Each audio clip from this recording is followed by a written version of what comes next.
Europe Soir. Coisa de uma forma fraquejar? Não. For all Americans. Если да, le istituzioni. Laurent Bazin sur Europe 1.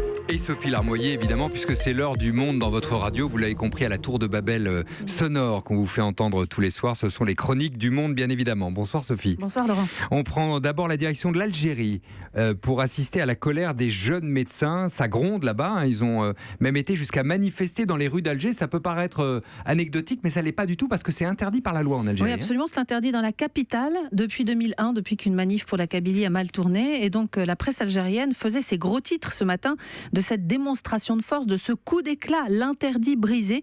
Malgré les très nombreux policiers en uniforme et en civil qui essayaient de les empêcher, environ 1000 médecins ont réussi à rester là, pas très loin de l'Assemblée, jusqu'au soir.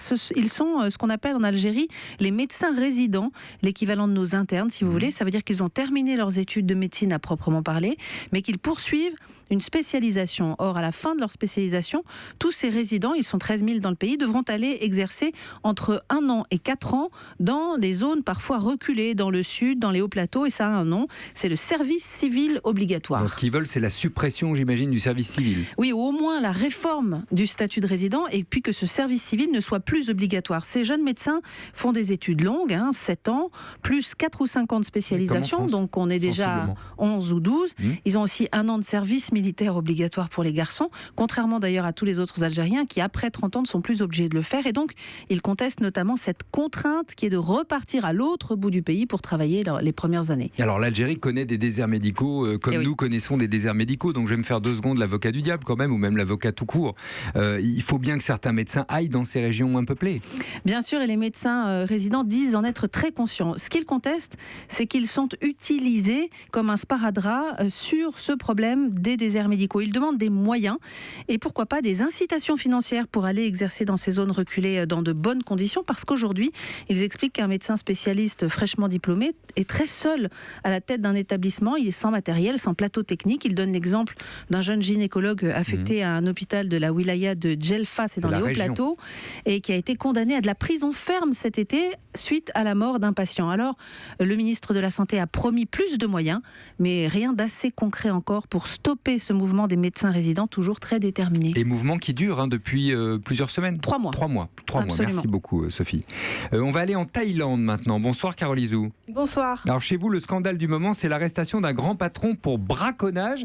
Et il faut savoir qu'en Thaïlande, c'est rarissime. Oui, c'est le dirigeant de l'une des plus grosses compagnies de BTP de Thaïlande qui s'appelle Kun Premchai. Il a un hobby, la chasse aux espèces protégées. Il s'est donc rendu avec son chauffeur et son cuisinier dans l'une des réserves naturelles les plus célèbres du pays, d'ailleurs classée au patrimoine mondial de l'UNESCO. Et alors, informés de la présence d'un groupe dans une zone interdite du parc, les gardes forestiers ont débarqué de nuit. Et là, ils ont trouvé le grand patron dans une grotte avec à ses côtés la peau fraîchement prélevée d'une rarissime panthère noire et quelques faisans déjà plumés qu'il s'apprêtait à déguster, d'où sans doute la présence de son cuisinier. Alors ce qui est incroyable et que vous m'avez raconté évidemment avant cette émission, c'est qu'il nie en bloc. Oui, c'est sa stratégie. Peut-être pense-t-il pouvoir échapper à des poursuites judiciaires grâce à sa fortune. Ce ne serait pas une première ici en Thaïlande. Il a d'ailleurs essayé de proposer des pots de vin aux gardes forestiers. Mais peine perdue, il est tombé sur l'incorruptible Wichian. C'est le jeune chef de la réserve, aujourd'hui élevé au rang de héros national par la presse. C'est l'Elliot Ness thaïlandais donc. Qu'est-ce qu'il risque ce grand patron ? Alors officiellement 5 ans de prison, mais il y a fort à parier que l'affaire va traîner, comme la plupart des cas impliquant des millionnaires en Thaïlande, qu'il ne sera finalement pas inquiété. Il a d'ailleurs déjà été libéré sous caution. Cela dit, les crimes contre la vie sauvage sont assez sensibles ici, et notamment grâce au travail de lobbying de grandes organisations internationales comme le WWF, le PNUD, vous savez, c'est la branche de l'ONU spécialisée dans le développement. Ils ont des budgets énormes et mettent la pression toute l'année au gouvernement thaïlandais sur ces questions.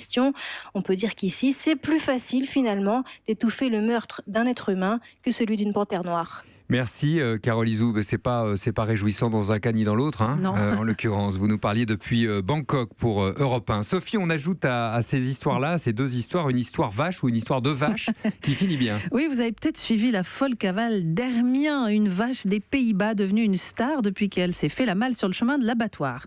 Cette limousine de 3 ans se planquait depuis 2 mois dans un bois, impossible de l'attraper. Son sort a touché le pays, une vague de sympathie a permis de récolter, tenez-vous bien, 50 000 € euros.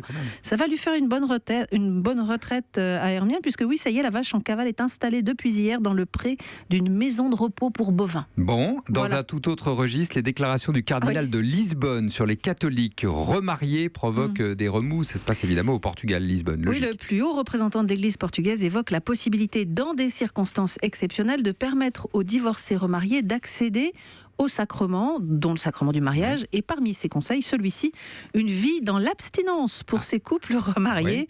La préconisation a provoqué une levée de boucliers dans la presse portugaise qui parle de péché d'inclémence et de manque de lucidité, de chantage religieux, d'extrême inhumanité.